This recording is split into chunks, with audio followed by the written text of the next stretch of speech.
Yo, j'espère que vous allez bien. Et je ne voulais pas toucher à cette drogue, mais malheureusement, il était temps que j'y touche. Le Shaman Evolve. Je savais que si je commençais à jouer le deck et je voyais les dingueries que je pouvais faire, j'allais juste vouloir continuer de spammer le deck et espérer faire des Evolves assez bullshit. Donc j'ai choisi de ne pas le faire, j'ai d'abord testé quelques decks aggro, parce que voilà, mais à force de voir des gens bien parfaits avec le chaman, je me suis dit bon, il est temps, je vous fais la vidéo sur le chaman, je vais essayer d'évaluer à quel point il est stable en bullshit, à quel point vous pouvez monter haut, et également quels sont ses mauvais match-up. Donc dans les decks que j'ai présentés, ça va, on a quand même trouvé des mauvais match-up pour chaman, donc des bons match-up contre chaman, à savoir le paladin que j'ai présenté dans la dernière vidéo. Maintenant, voilà, on a quand même beaucoup de decks, on va pouvoir juste bullshit grâce au Gnoll Evolve et peu importe le match-up. Si vous évolvez le bon serviteur, le bon T10, vous allez pouvoir avoir une game gagnée tour 4, tour 5. Donc j'ai hâte de tester ça, de gagner mes parties, de voler des parties, et on va regarder la decklist. Voici donc la decklist avec la fameuse carte qui vous permettra de gagner beaucoup de games en bullshitant assez tôt, qui est choisir un serviteur, découvre un serviteur qui coûte 1 de plus pour le transformer en celui-ci. Donc l'idée c'est de transformer le Gnoll en T10, en quel T10? Tout simplement en Tadius. Qu'est-ce que fait Tadius? Vos cartes de coup pair... vos cartes de coup impair coûtent 1 mana, donc ça veut dire si tu l'évolves, tu peux directement jouer Glug par exemple, le même tour s'il te reste 1 mana, et tour suivant tu pourras faire des choses comme Brucan, comme Neptulon, ce qui veut dire que voilà, en termes de bullshit c'est assez fort. Combien de cartes on a à 10 de mana? On a une carte, 2, 3, 4, 5, 6, 7, 8, 9, 10... 10 cartes à 10 de mana, ce qui veut dire que j'ai un petit doute pour savoir si on peut evolve que en cartes coûtant 1 de plus, mais de la classe neutre, ou bien de la classe chaman, mais vu qu'il n'y a pas de carte à 10 en chaman, s'il y a le gigantotem, donc ça ferait 11 cartes, ou bien est-ce que ça peut faire des cartes d'une autre classe. Donc on verra si on peut découvrir un T10 d'une autre classe, même si je pense pas qu'il y en ait beaucoup. Là par exemple on va tilter les cartes à plus de 10, on n'en voit pas en DK, on n'en voit pas en DH, il y a peut-être Onyxia, non Onyxia c'est une autre, donc au final je crois qu'il n'y en a même pas de T10, tout simplement parce que c'est trop cher, et ouais ils ont juste pas de design de T10, genre j'avais pas remarqué ça, mais à part en chaman, c'est une chose que j'avais pas remarqué, donc c'est pour ça que au final on pourra evolve qu'une carte de chaman ou neutre pour les T10, par contre pour les autres drop, par exemple les tours 7, vous pouvez evolve n'importe quel colossal possible, colossal de DK, colossal de DH, colossal de druide, et donc les T7 vont être très intéressants à evolve. Donc ça va pas être seulement... l'option bullshit va pas se faire seulement sur le T10, mais ça peut vraiment se faire sur un T7. Donc le colossal de chaman, il y a vraiment énormément de bons T7. Maintenant, quand vous allez faire Tiny Toys et l'Evolve de masse, là c'est sûr que vous avez de grandes chances d'avoir un très bon T7. Parce que globalement, le pool de T7 est très bon. Maintenant, on va avoir Caverne. Pourquoi on joue Bloodlust? Parce qu'on a moyen de mettre beaucoup de serviteurs. Une carte qui pourrait être mise à la place de l'arme à 2, c'est Wind Shield. J'ai vu quelqu'un jouer 2 Wind Shield au lieu de l'arme à 2, mais je préfère quand même l'arme à 2. Pourquoi? Pour pouvoir bullshit avec un autre élément. C'est Vol'jin. Vol'jin, vous faites Vol'jin sur un totem, vous tapez donc exactement sur le tour 5 si vous n'avez pas de serviteur sur le board. Vous échangez Vol'jin, le totem avec une carte donc de votre main, et il faut avoir un Neptulon en main pour que ça marche, ou bien Glug. Et du coup sur le tour 5 vous avez un Glug ou bien un Neptulon, et en partant du principe que vous n'avez pas de Gnoll qui peut s'invoquer. Donc ça va être un outil de bullshit assez fort. Je me suis pris pas mal de fois le fameux Vol'jin qui invoque Neptulon, et du coup Neptulon c'est trop fort, hein. C'est tout simplement une 7-7 qui invoque 2-4-2 immunisé, et vous allez infliger 4 x 2, donc 8 de dégâts parce que les deux mains attaquent. Furie des vents, donc vous allez pouvoir tuer 2 créas jusqu'à 8 PV maximum. Ce qui est assez insane en termes de tempo, parce que derrière vous avez Follow Up Tiny Toys, Glug, Brucan, et voilà. Et vous avez le T4 qui va être un très bon Keep on Mulligan, qui va être assez clé. Pioche 2 serviteurs pour chaque serviteur qui coûte plus de 5. Invoque un taunt de 3. Et vu que tous vos serviteurs coûtent plus de 5, bah, vous allez invoquer 2 de 3 taunts, en plus de piocher 2 serviteurs, et ça vous filtre le deck, ça vous pioche les serviteurs, c'est ce que vous voulez. L'avantage des totems, c'est que vous avez les Bloodlust pour vraiment faire du burst et tuer l'adversaire, donc finir l'adversaire. Vous avez également du coup l'évolution de masse qui va être intéressante. Justement, vous avez envie d'avoir plein de serviteurs qui meurent pour que ce sort à 1 soit infuse, et donc que tous les serviteurs soient transformés en serviteurs qui coûtent 2 de plus. Donc voilà, en fait vous n'allez pas avoir des T6 mais des T8, enfin des T7 mais des T8 avec ce sort à 1 Devolve de masse. Par contre, si vous avez le sort à 3 Devolve, ça va être des T7. Donc voilà, vu que le pool de T7 est bien, bah, c'est pas si grave d'avoir des T7 au lieu de T8 par exemple. Je regarde si on a d'autres Keep on Mulligan. Donc la caverne pour 4, c'est 9-12 de stats pour 4 de mana, hein, si on compte les 3 tours. Farsight, bah, ça peut être un keep, tout simplement pour essayer de piocher un Glug à jouer sur tour 4, un Brucan pas cher, un Neptune pas cher, un Tiny Toys pas cher, il y a beaucoup de cartes à piocher pas cher. Et on a le T5 qui nous permet de bien remove le board, donc ça continue dans l'idée de tempo pour pas cher, c'est-à-dire 5 de mana, 10-8 de rush. Le schooling va être un Keep on Mulligan. On pourrait considérer de garder Disguise. Si vous avez la pièce, déjà schooling est tout le temps équipe. Si vous avez la pièce, vous pouvez garder Gnoll. Comme ça, vous faites Gnoll, pièce, Evolve à 1 de mana.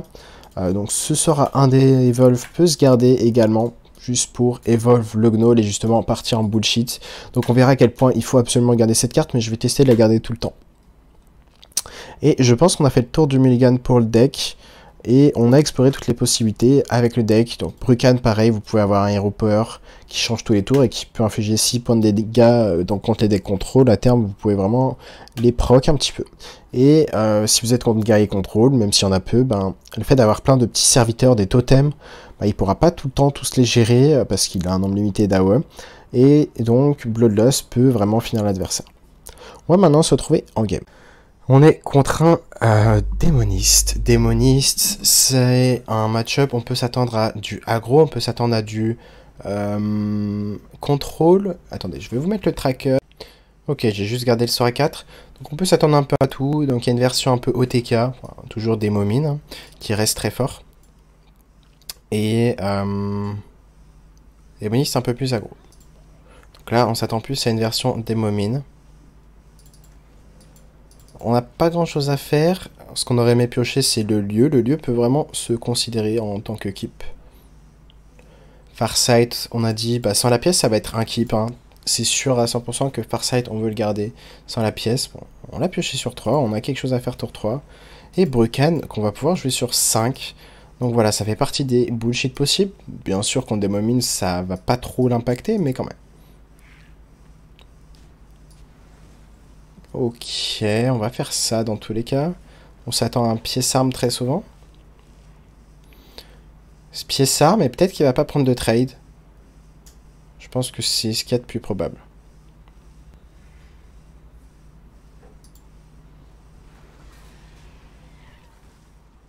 Okay, il réfléchit à piocher, donc là il sait qu'il piochera 4. Il réfléchit à ne pas utiliser la pièce, donc là, s'il n'utilise pas la pièce... Ok, il aurait pu piocher un de plus, s'il voulait. En partant du principe qu'il y avait un truc à 1 de mana à dépenser. Mais c'était pas sûr que c'était le cas, donc c'est pour ça qu'il a choisi de rester à 9 cartes potentiellement. Mais il n'avait pas forcément à utiliser la pièce directement là. Ok, on va pouvoir evolve le Gnoll, mais c'est pas garanti. Donc là, on va préférer juste faire ça. Inflige 2 à tout le monde. Et invoquer des 2-3 taunts.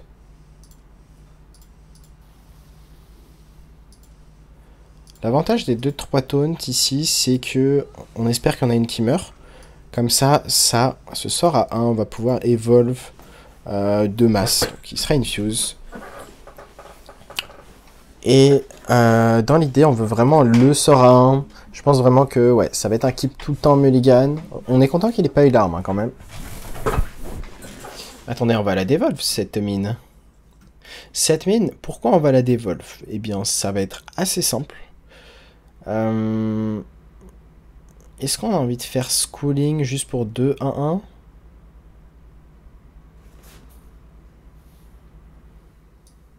Je pense que oui. On va face ici. On ne va évidemment pas tuer sa mine. On va dévolve sa carte. Et on va mettre une 1-1 qu'on va tuer ici. Pour infuse le Sora en fait. Pour être sûr qu'il soit infuse et que là, potentiellement, on fasse Tiny Toys. Evolve de masse.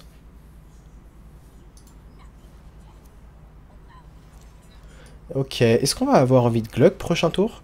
L'avantage de Glug, en fait, il faudrait qu'on puisse tuer les cartes à côté pour rendre le Glug ingérable. Ok, le fait qu'il y ait des créatures qui s'invoquent, c'est un très bon point. Parce que là, du coup, on fait Glug. Et je pense qu'on va suicider cet être 2-1 pour vraiment booster le Glug. Il va pas être boosté de 2-1, mais de 2-4, des stats initiales. Et là, du coup, c'est une nuit 13, c'est déjà très dur à gérer. Et voilà, c'est comme ça qu'on met en galère des Momines. Bon, certes, il n'a pas eu son arme, hein, il n'a pas eu de chance là-dessus. Mais faut profiter de cet avantage. On a dévolve la première mine, donc là, il faut qu'il tue une deuxième mine. Maintenant, est-ce qu'on risque de mourir? Il n'a pas échangé le sort à 1. Il y en a overdraw 1. Donc il n'a pas beaucoup de moyens de mettre beaucoup de board.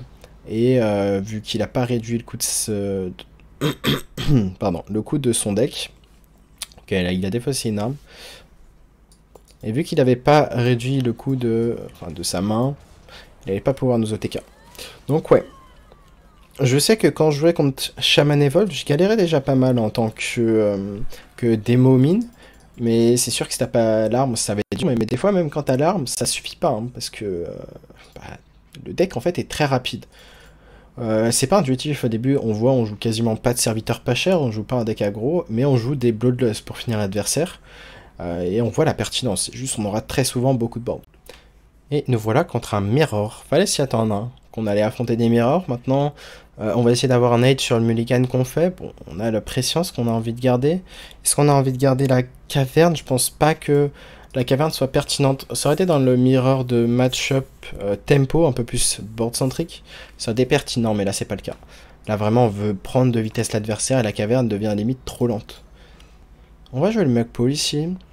Parfois, on va faire arme et on va evolve déjà un T2. Ok, peut-être pas avec schooling, ça devient moins pertinent. Au moins on a T4, T5, il nous faut juste un sort d'evolve.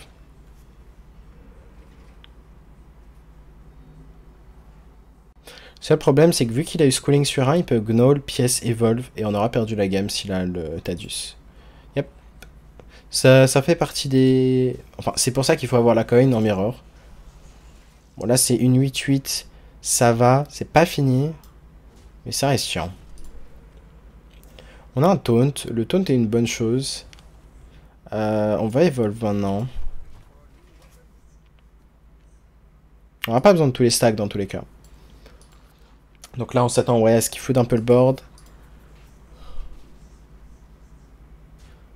On va juste tuer la 2-1 ici. Donc ça va. Au final, on est peut-être pas si mal. On va faire ça une curve, évidemment. Pas de Vol'jin pioché, du coup on peut pas faire un Vol'jin sur tour 5, ça aurait permis de gérer un board, notamment là s'il evolve sa 8-8, on aurait pu tuer la 11-11 provocation.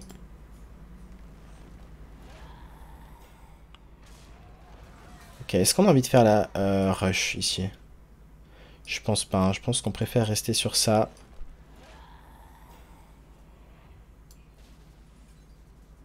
Et ici c'est pas grave l'overdroit, hein. C'est clairement pas grave. On va tuer une de ces créas. Et on reste comme ça. On a le sort qu'on voulait. Ça veut dire que si on chope le fameux T10, eh bien on pourra avoir la possibilité de jouer Glug, possibilité de jouer ça pour un mana, et ce qui est vraiment très fort. Donc là, il va jouer le Vol'jin, enfin le Neptulon, pardon. Quelle carte il a renvoyé en main au passage? Il a renvoyé cette carte, ok. Donc ça veut dire que si on arrive à evolve le serviteur qu'on veut, on va pouvoir Ok, alors on va réfléchir, on va trade, evolve. Oh, bien joué à nous. Et oui.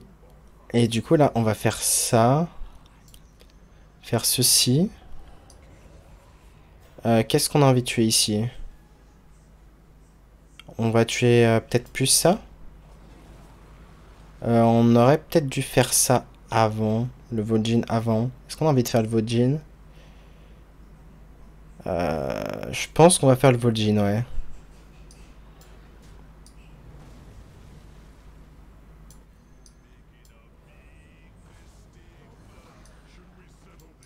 Ok, peut-être que ça suffit, on verra. Mais en tout cas, voilà ce qui peut se passer en deck mirror. C'est assez absurde. On n'a même pas besoin d'evolve avec ça. Ok, ce serviteur est pas mal, mais ouais, ça suffira pas. Donc ouais, bien joué à nous. On a été meilleurs ici. Voilà maintenant contre un Death Knight. On a la pièce. Est-ce qu'on a envie de garder Vol'jin pour pièce Vol'jin et avoir le Glug? Vu que c'est pas garanti et qu'on peut à tout moment piocher le Gnoll, c'est peut-être pas si pertinent, mais si on pioche le Gnoll, on pourra le jouer avant. Autant d'interrogations qu'on peut se poser là. Le full keep pourrait clairement s'envisager, mais je pense qu'il y a quand même plus fort à faire. Si on est contre un match-up contrôle, bah Glog aura pas tant d'importance que ça, on va peut-être plus bullshit. En tout cas, c'est close. Je pense que je vais renvoyer les deux cartes. Je vais juste garder l'arme et le sort à 1. Pour vraiment chercher Schooling et Gnoll. On peut s'attendre à tout, hein. Deck contrôle, deck aggro. Et contre contrôle, ça risque d'être un match-up intéressant de gestion de ressources. Il est limité en termes de gestion de board. Il a les T8 qu'il faut le clear. Mais ça reste limité. Là, par exemple, je pourrais considérer de ne pas jouer mon arme. Pourquoi? Si je top deck le Gnoll, je vais déjà tenter de Gnoll pièce Evolve.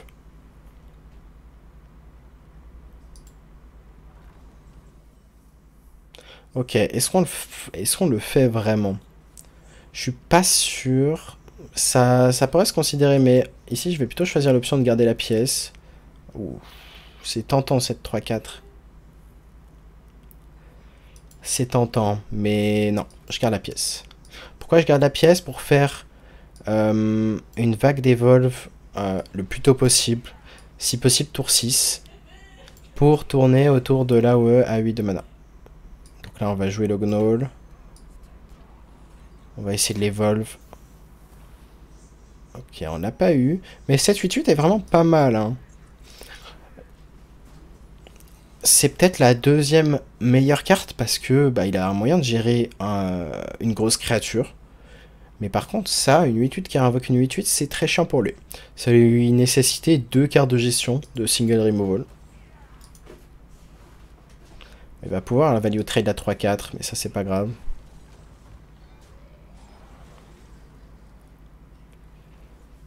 Qu'est-ce qu'on a envie de faire maintenant? Je pense qu'on a envie de faire ça. Et un totem. Là, on va juste pas chercher à mettre plus de board, hein, ça sert à rien. Déjà, rien que ce board est menaçant. Pourquoi? Parce que Bloodlust. Bloodlust va suffire à tuer l'adversaire, là, dans ce spot. On peut facilement infuse ça. Donc là, on pourrait Tiny Toys pièce Evolve. Et là, ça va être très dur, hein. En fait, l'avantage de ce deck, c'est qu'a priori, on pourrait se dire les decks contrôle bah, vont être bien hein, contre Shaman Evolve. Sauf qu'il y a peut-être que le prêtre qui va être bien, en réalité, et que bah, là, le DK peut rien faire, parce qu'on peut le prendre de vitesse, tout simplement. On met du board, et même s'il y a que des petits totems, bah, il va pas s'amuser à juste gérer des petits totems. Donc, c'est vraiment très chiant pour lui. Ok. Intéressant. Est-ce qu'on a envie de partir sur le plan qu'on a dit ou pas? S'il n'a pas moyen de gérer le board, parce que là on est tour 6, je pense que j'aime bien. Hein. On va partir sur ce plan. Est-ce qu'on veut un terrain en plus? Je pense pas que je vais risquer le fait d'évolve une hospice ici. Ok, on va taper avec... Attendez. Frenzy. Frenzy, après que cette carte survive à des dégâts. Du coup, est-ce que c'est pertinent? Ouais, je pense qu'on va quand même rusher. Ok. Si jamais il joue Spammy Arcanist, on a peut-être pas d'intérêt à taper. Bon, a priori, ça devrait suffire. Hein. Puis on a la 3-4 qui s'invoquait, donc c'était inutile de taper. Donc juste parce que les AOE du deck sont à 8 de mana, a priori, ce board devrait suffire. Et il n'a pas de moyen de gérer le board, en fait. Donc ouais, si vous arrivez à mettre un board imposant comme celui-ci avant le tour 8, c'est game. Et en plus de ça, il n'avait pas assez de cadavres pour faire la OE à 5 et faire assez de dégâts pour tuer tout le board. On est contre un Death Knight à nouveau. Maintenant, est-ce qu'on veut vraiment garder le sort de feu sans la pièce? C'est close. Mug Tools. Peut-être qu'on va préférer garder le Mug Tools à la place. Juste parce qu'il peut rester sur le board. Ou même on pourrait choisir de tout renvoyer si ça me choquerait pas. Parce que vraiment on mulligan pour le schooling. Et il y a tellement de cartes d'Evolve qu'au final on va garder le sort à 1 avec la pièce d'Evolve. Ok, c'est un match-up control logiquement. Et à la limite, si vraiment j'avais schooling, j'aurais pu garder l'Evolve à 1 mana, le Transmutation. S'il joue ça, c'est pas forcément un deck Evolve. Hein.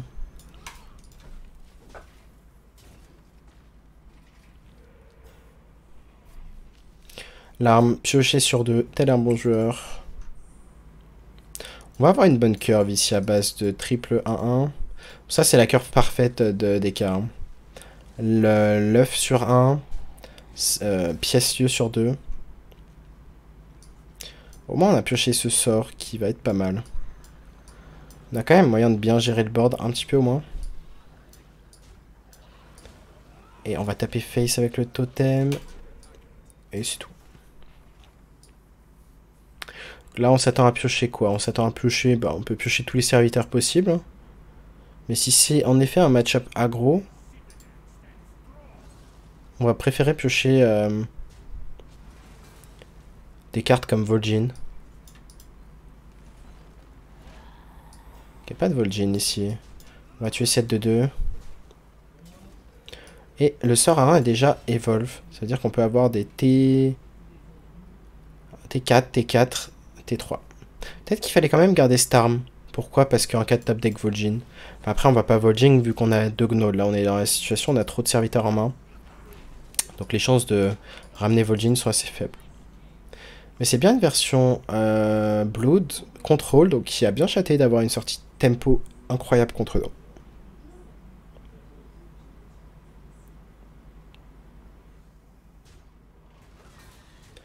Du coup, en soi, la sortie qu'il a faite, ça lui a permis d'avoir beaucoup de cadavres, ce qui est chiant pour nous. Est-ce qu'on a envie de faire ce sort à 4, la caverne? Je pense que oui. Plus tôt on la joue et mieux on sera en fait. Là, on aurait envie de faire un play défensif à base de 5-4 rush, mais je suis ok avec la caverne parce que plutôt on la met, vraiment plutôt on a 9-12 de stats.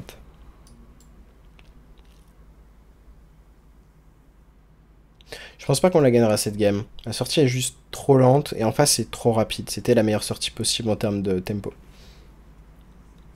Donc on s'attend pas à la gagner. Ouais, clairement pas. On s'est fait prendre de vitesse. On pourra pas toutes les gagner. Ce sera la première défaite ici. Très certainement. Ici, je pense même qu'on va devoir Evolve en 2 T6. Quoique... Non, on va garder le sort. C'est trop fort si en top deck le sort à 6. On curve. On n'a pas eu le meilleur serviteur.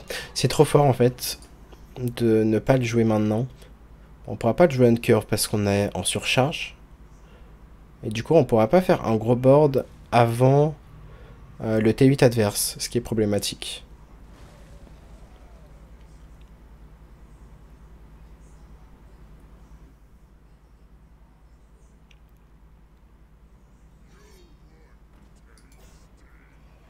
Ouais. Ça aurait été trop fort pour nous, malheureusement. Et du coup, on va devoir faire un gnoll défensif ici. C'est assez triste. Mais pas de choix.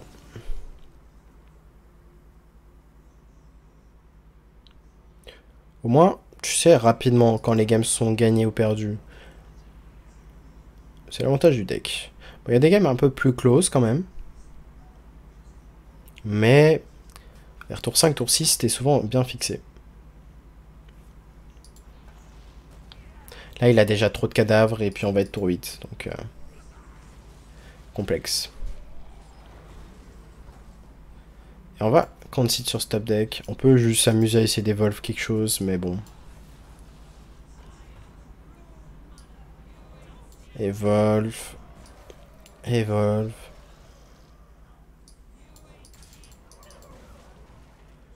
Dans le sens, il a tellement de value que c'est juste ingagnable. On n'est pas un deck qui est là pour la value. On est là un deck qui veut prendre de vitesse. Donc on accepte de perdre les games où on n'a pas pu prendre de vitesse. Mais vu qu'on prendra plus souvent de vitesse qu'on ne prendra pas de vitesse, bah, ça veut dire que le deck reste bien. Et on va continuer.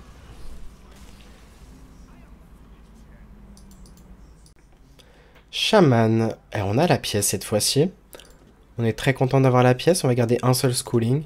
On pourrait considérer de garder, et je pense que ça pouvait se garder. Hein. Le sort à 1 qui s'infuse. Mais je préfère aller chercher mon gnoll, chercher le sort d'Evolve à 1. On a le gnoll. Hein. On peut déjà avoir un serviteur à Evolve. Sur le tour 2. A voir si vraiment on a envie de le faire ou pas.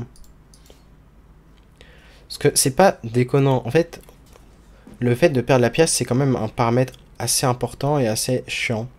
Donc là, on va juste faire notre Hero Power. Je pense que c'est mieux de la jouer comme ça. Parce que derrière, certes, on peut avoir un gros serviteur, mais est-ce que ça nous avance à quelque chose? Pas vraiment.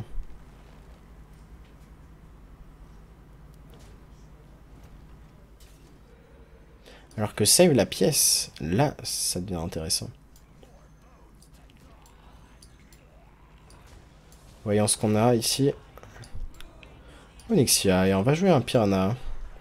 On a eu la trilogie orange.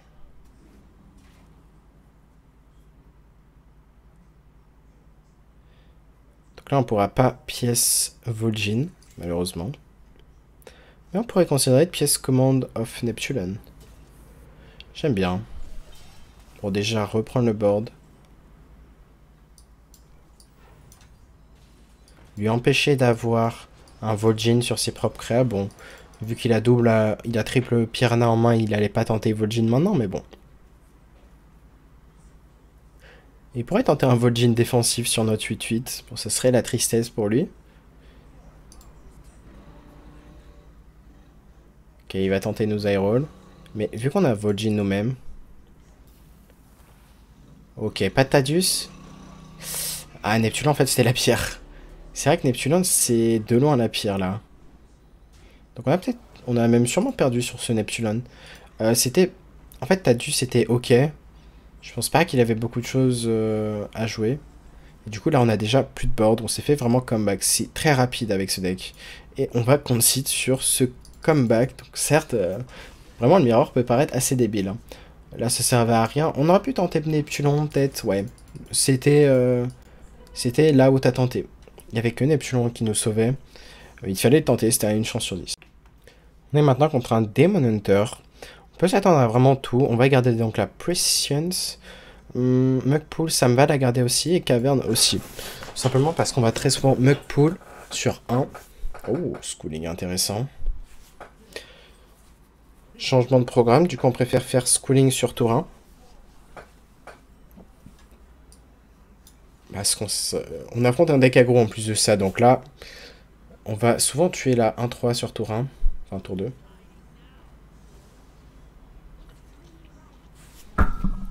Est-ce que c'est un problème, ce board?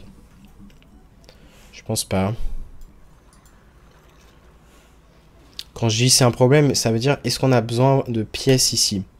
Le truc, c'est qu'on fait absolument rien de notre curve.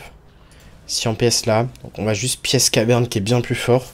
Là, imaginez que vous avez fait un play overreact de pièce le dernier piranha pour tout tuer. Bah derrière, ça veut dire tu auras pièce une 1-1 Là où tu aurais pu pièce une 3, 4, 12, 8, 12 de stats sur le tour 3. Donc on fait la caverne au-dessus du sort à 4, évidemment.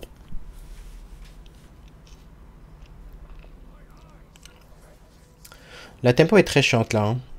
Très très chiante. Mais a priori on devrait pouvoir essayer de la reprendre au moins.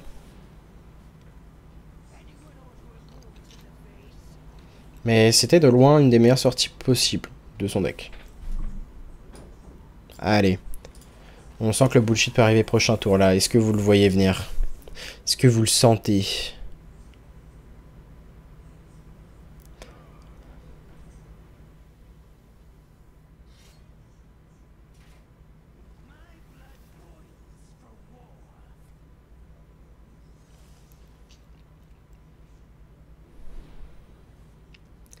Donc ouais, c'était une très bonne sortie. Donc si on arrive à battre une sortie similaire à celle-ci, autant vous dire qu'on aura vraiment un des meilleurs decks. Et au passage, ouais, je regarde pas trop les stats HS Replay, mais bon. Si ce deck est quand même top win rate, je pense que c'est pas pour rien. C'est que tu peux vraiment comeback des situations assez impensables. Donc là, on va faire ça dans cet ordre-là. Pour avoir un gnoll pas cher. Ensuite, on va value trade quoi? La 3-2. Et on va espérer. On pourrait d'abord tenter d'évolve une fois, voir ce qu'on a. 12-12. Le truc, c'est qu'une 12-12 nous sauve pas ici. Allez, one time. Onyxia. Ça nous suffira ici et on va tuer la 3-1 pour vraiment économiser le max de PV.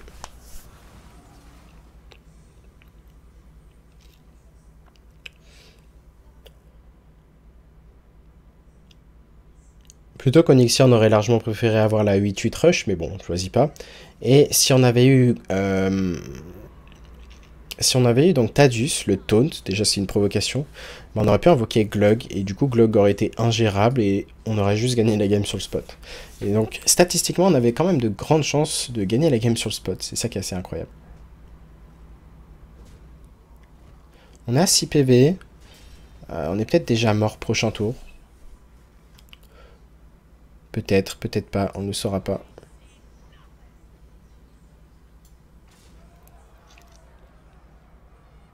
Est-ce qu'on a moyen de... Je pense qu'on va evolve ça. Dommage, on n'aura pas réussi à avoir ce qu'on voulait. Ici, je prends l'option la plus agressive. Bon, c'est-à-dire je laisse juste une 1-1 en vie. Peut-être qu'on va mourir juste sur la 1-1 qu'on laisse en vie. Peut-être qu'on mourrait dans tous les cas. Je pense qu'on mourrait dans tous les cas. Donc ouais, c'est dommage pour cette game. Il y avait vraiment beaucoup d'outs en termes d'evolve. Pareil, la sortie était un peu trop tempo. On s'est fait prendre de vitesse. Et si vous faites prendre de vitesse, bah, vous perdez juste. Mais c'est très rare de se faire autant prendre de vitesse. On est contre un Death Knight à nouveau. Il y a quand même pas mal de Death Knight. On va garder Schooling et Farsight. Quoi qu'on pourrait considérer de renvoyer Farsight parce qu'on a la pièce ici. C'est vraiment sans la pièce que vous allez le garder. Par contre, avec la pièce, ben, juste parce que vous pouvez affronter un deck aggro et donc vous avez jamais la tempo de jouer le Farsight. Mais très souvent, sur tour 3, on va pièce. Non, les chiants ici.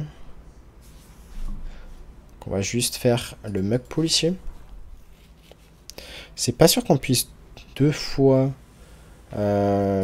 faire l'arme dans la 1-2 parce que voilà, il y a cette 2-3 ici.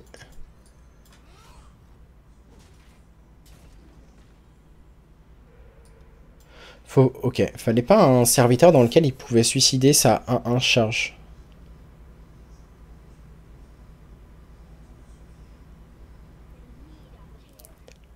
Il fallait surtout pas qu'il ait un cadavre, hein, parce que ce gnoll, enfin ce trog, allait être très chiant. Est-ce qu'on a même envie d'évolve directement? Je pense que c'est ok.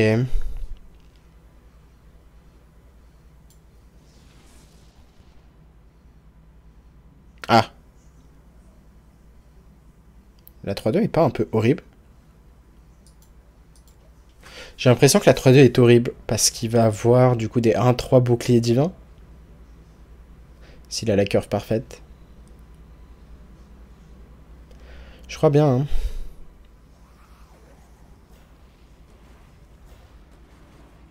Ouais. Dommage. Là, il y avait juste des 1-3, c'était pas dérangeant, hein. Et là, c'est un peu plus. Ok. On a quand même pas eu des spells si mauvais que ça. Du coup, on va tuer ça. Ce sort fait partie des cartes qu'on veut évidemment avoir. On fait en sorte d'avoir 10 cartes en main pour le tour 5. Tour 5, on va faire ça. Gnoll pourra rusher, on pourra l'evolve. On pourra même transmutation. Avec la pièce par contre.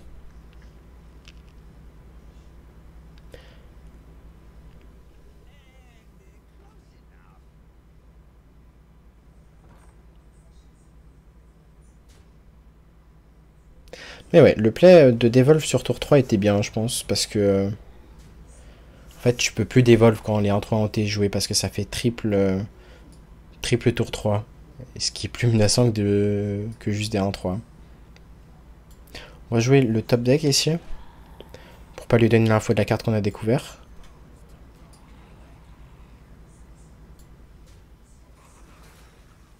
On va Evolve, déjà voir ce qu'on a ici. C'est pas la plus intéressante. J'aime quand même bien garder la pièce ici. C'est pas impossible qu'on fasse Tiny Toys, le sort à 6. Et on essaie d'Evolve un T7 qu'on choisirait. Après, il y a juste l'option de faire quoi? De faire le deuxième sort à 4 de pioche. Avoir un Gnoll. Cette fois-ci, on fait en sorte de découvrir le T10.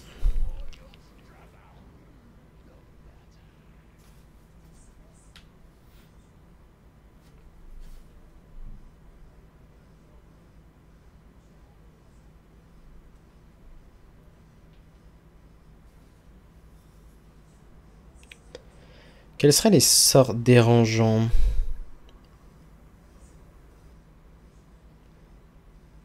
Il y en a, je pense, pas mal, hein. Déjà, juste tuer notre 8-8, c'est très chiant.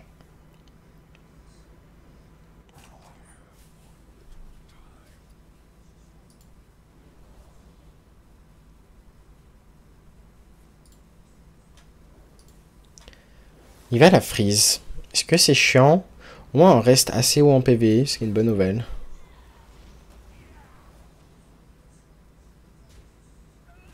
Ok, il vient de suicider une 1-2. On est content de ça. Est-ce qu'on veut rusher ici? Si on fait des rushs, en fait, on peut quasi tout tuer. Je pense qu'on aime bien. On a juste une 3-4 en vie.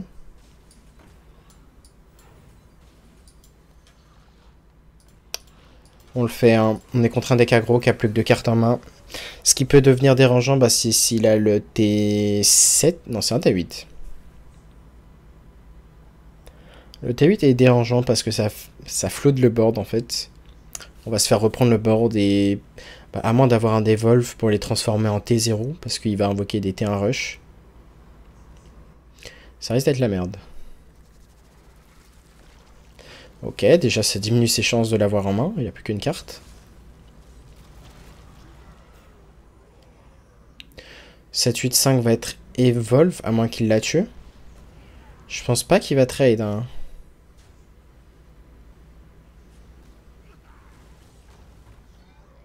Ok, il va trade. Vu qu'il a des rushs, il perd pas de dégâts.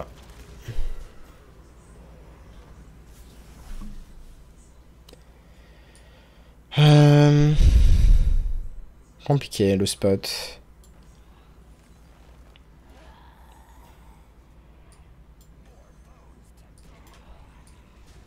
Taunt. Dommage. Ouais, il nous fallait au moins un rush parce que là, du coup, on va très souvent être mort on board.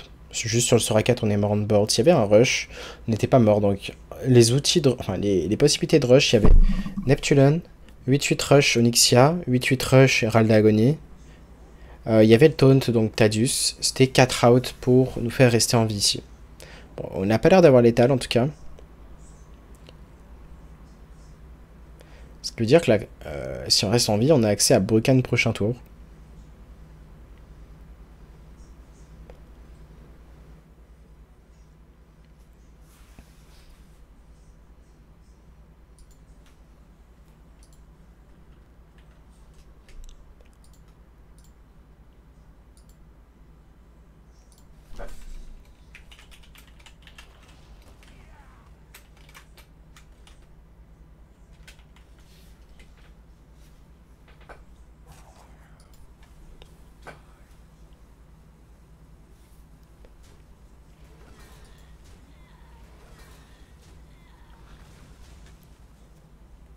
On n'est pas en PV quand même. Hein.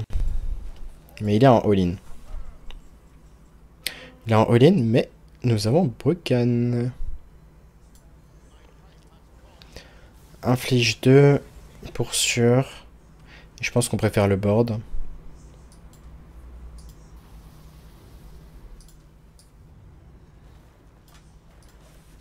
Ok. Compliqué à s'en sortir de celle-là, mais... Il n'est pas encore top deck le T10, enfin le T8.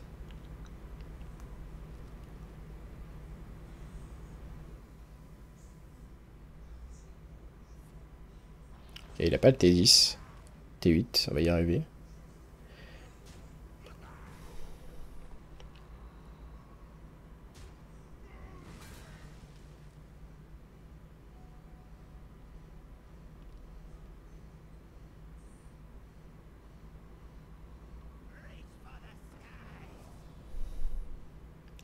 Ok, il veut push 4 de dégâts. Il nous met à portée de kill de... Une 1-1 qui aurait charge avec plus 3 d'attaque. Mais bon, ici on a juste à faire Glug. Trade. On aurait dû faire ça first d'abord. Hein. Pourquoi? Parce qu'on pouvait juste... On pouvait juste choper le Tadus, le légendaire à 10, et donc jouer Glug pour 1 mana. Donc très grosse erreur. Et c'est passé. Ok. Pour l'instant, on est à quoi? On est à 4-3.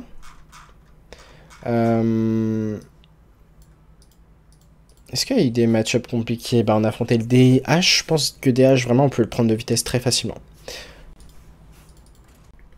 Voleur. Ce qui est bien, c'est qu'on n'a pas fait le match-up. Donc, ça va être intéressant de voir comment est le match-up.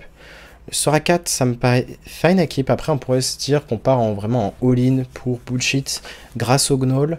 Mais je pense que, voilà, si on ne chope pas le package Evolve, on est ok de garder de la draw ici de serviteur. Et de s'assurer de mettre plusieurs vagues de pression.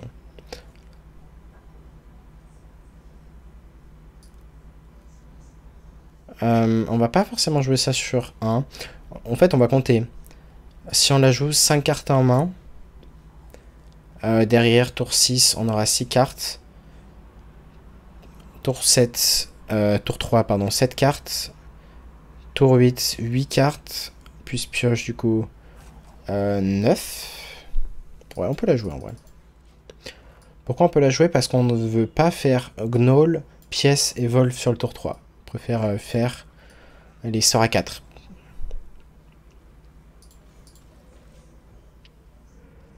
On aurait pu les Volve ici pour contester la 3-2. Après, si en top deck schooling, on part juste en Gnoll Evolve ici.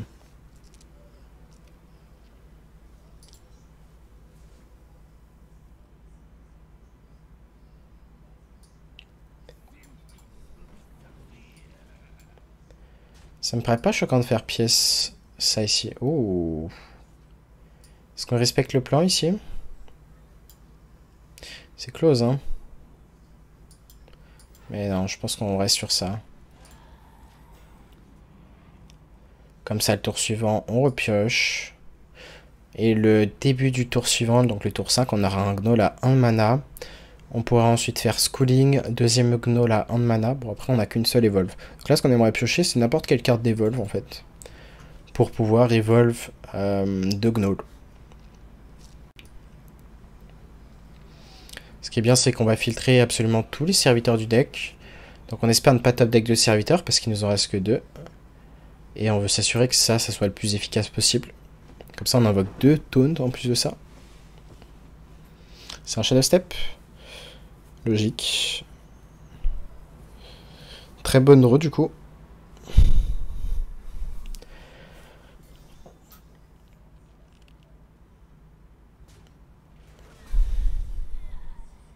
Oh, intéressant. Et on reste sur notre plan ici. Ah, du coup on a pioché le... Non, c'était pas intéressant, c'était la pire draw. Clairement la pire. Parce qu'on a une 2-3 de moins. Et du coup on n'a pas une draw naturelle en plus. Dommage.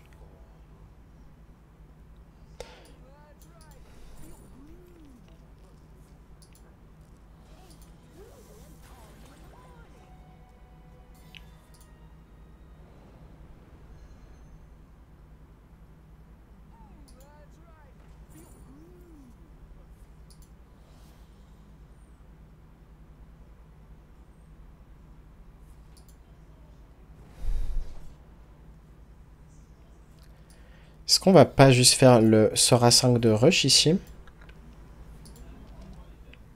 Peut-être. C'est-à-dire qu'on partira en evolve le tour suivant. Dur à dire. Je pense que, en fait, là on risque d'être dans un spot où le seul moyen de comeback, c'est d'evolve le Tadius. On part du principe que dans tous les cas, si on la pioche pas, on perd sur le spot. Enfin, si on la découvre pas plutôt.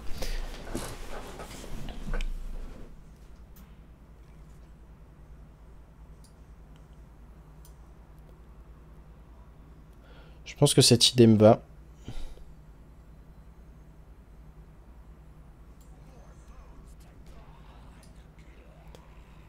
On doit tuer ça.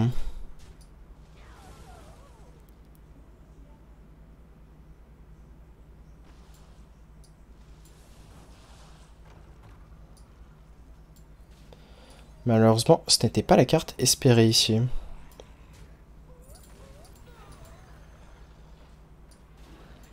C'était pas la carte espérée et je pense pas gagner sur le spot, vraiment pas.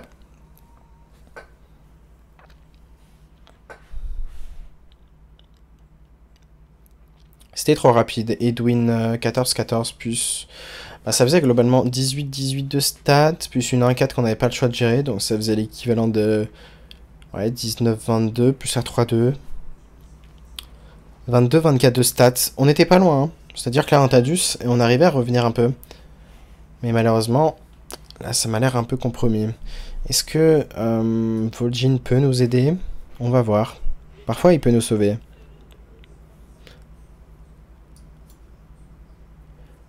Est-ce que c'était d'ailleurs pas juste le play ici? On pouvait tuer ça, mais... Pas sûr que c'était suffisant. Bon, ça sent la mort. Hein. Ah, il joue ça en plus. Ok, on peut concede. Dommage. Death Knight, on garde. On peut garder juste Smugpool ici. Ça c'est quand même ok à garder avec la pièce.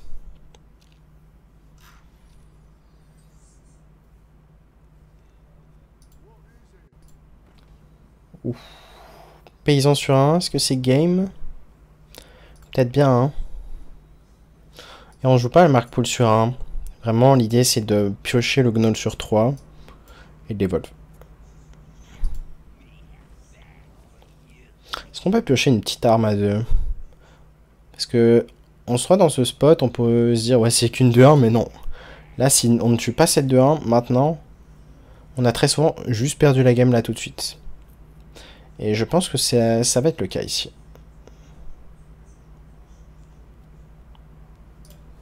Yep, il aura déjà trop snowball. Et le paysan, c'est vraiment une carte particulière, c'est-à-dire qu'il n'arrive pas à la tuer. À elle seule, elle gagne des decks, enfin des match-ups qui étaient de base derrière. Et c'était le cas de voleur, le voleur pirate contre... enfin, voleur un peu tempo pirate avec Mr. Smite et tout, contre... Ouais, pièce 3-4 ici. Contre le guerrier contrôle. En fait, juste paysan sur 1, ça gagne la game. C'était aussi absurde que ça, et là, c'est un peu le cas. Même si on avait 4 moyens de gérer la créature, c'est-à-dire même 6 si on compte le gnoll. Là, sur le 3, on l'aurait géré, on aurait evolve une grosse créa potentiellement. Rush qui aurait tué la 2-5, et du coup, là, on était juste back in the game. Mais, bah, ici, c'est pas le cas. Ah, il fallait piocher un nose out. Lui, il a 2 paysans qu'il peut avoir sur 1. Il a pas la pièce, donc il a moins de chances de l'avoir. Statistiquement, nous, on avait 6 chances de l'avoir. Enfin, d'avoir une gestion de problèmes comme ça. Et on a la pièce. On a quasi tout mulligan, sauf une carte pour. Donc ici, bah, on accepte notre défaite tranquillement. On va piocher ici. Tuer le paysan.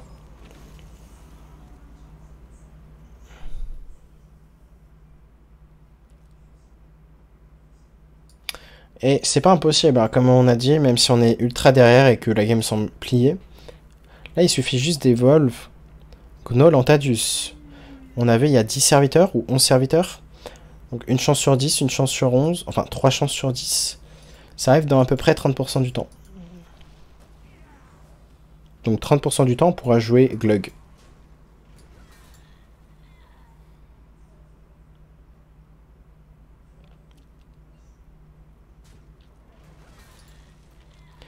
Soit on choisit un 30%, soit on joue Glug maintenant.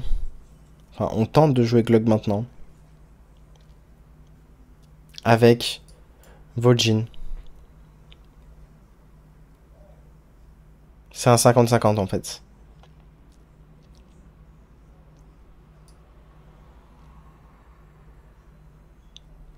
Un 50-50 me paraît quand même plus pertinent.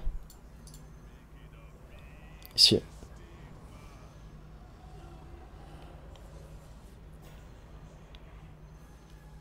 Ok, ça a quand même mis les 4 créas, même s'il y avait l'interaction de... On avait 8 serviteurs à un moment sur le board. Et si, je pense qu'on peut tuer cette 2-5. Est-ce qu'on a envie de la tuer? Peut-être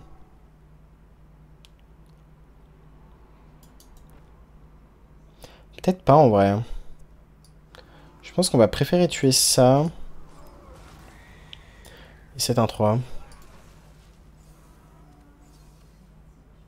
Comme ça, on se fait une place sur le board pour une nouvelle 3-4. Et en plus de ça, on a boosté Glug. Là, il a le plus 1 d'attaque, enfin plus 3 d'attaque et tout le monde, et on est mort. Donc c'est dommage. Sans ça, on était dans la game vraiment. On a pris notre out d'avoir Glug assez tôt. Et ça joue vraiment à pas grand chose. Hein. C'est le paysan qui a trop snowball. Du coup, il lui a donné plus de chances de choper le sort à 4 en follow-up. Mais s'il l'avait pas, il y avait clairement match. Et du coup, on finit cette vidéo en négatif sur le deck. Bon, il y a quand même un peu une variance faible de notre côté. Parce que pour avoir affronté le deck, vraiment le deck je me faisais détruire contre. Et un joueur qui avait posté ses stats sur Twitter, il était à peu près légende, enfin il est légende, autour de 1000 je crois, entre 1000 et 500.